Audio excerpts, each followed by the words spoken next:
محمد رسول الله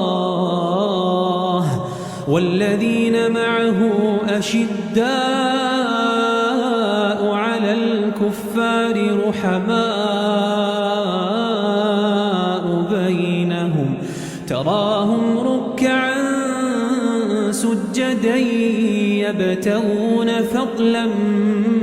من الله ورضوانا سيماهم في وجوههم من أثر السجود ذلك مثلهم في التوراة